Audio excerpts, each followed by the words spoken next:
Hi friends.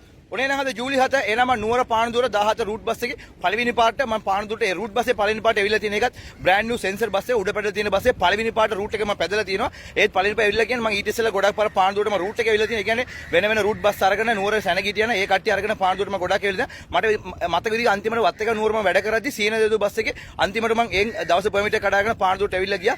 එහෙනම් අදත් මම ඇවිල්ලා ඉන්නේ පානදුරට ඒ ඔරිජිනල් රූට් බස් එකේ ඇවිල්ලා ඉන්නේ.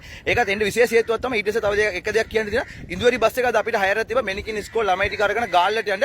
ඒක අර මේ කලාපේ අවසර දෙන්නේ නැතිඳ ඒක පෝස්ට්පෝන් වුණා. ඒ හින්දා ඊයේ ප්‍රියන්තේ මට කතා කරලා කිව්වා මල්ලි මට හෙට මගේ බස් එක ටෙම්පරේ කරලා දෙන්න බෑ. මං කිව්වා අයියා මට හෙට පොඩි වැඩක් තියෙනවා මට එන්න විදියක් නැහැ කියලා මං කිව්වා. ඊට පස්සේ එයා කිව්වා මල්ලි මේ එන්ඩිස් තියෙන වෙන කවුරුත් නැහැ පුළුවන් නම් උදව්වක් විදිය කරලා දෙන්න කියලා. එහෙනම් උදව්වක් නේ එහෙනම් මං අනිවාර්යෙන් එන්නම් කියලා. උදේ මං එළදෙන් පාන්දුවට ඇවිල්ලා ඉන්නේ. ප්‍රියන්තේගේදී මට එක දෙයක් මතක් වුණා. ප්‍රියන්තේ කියන්නේ බස් එකේ පිරිසුදු තියාගෙන ඒ වගේම උදේට වැඩ ටෙන්ඩෙස්ලා ඇවිල්ලා ආගම වැඩ ටික බස් එකේ ඇතුළේ ඉඳලා කරලා පිළිවෙලට බස් එකේ එතනින් රූට් එක දාන මිනිස්සෙක්. ප්‍රියන්තේගේ තව එක දෙයක් මතක් මම ප්‍රියන්තේට වෙදී ප්‍රියන්තේ කොණ්ඩේට මම ගොඩාක් කැමති බූල් ගොඩක් තියෙන කොණ්ඩේ තියෙන එයාට.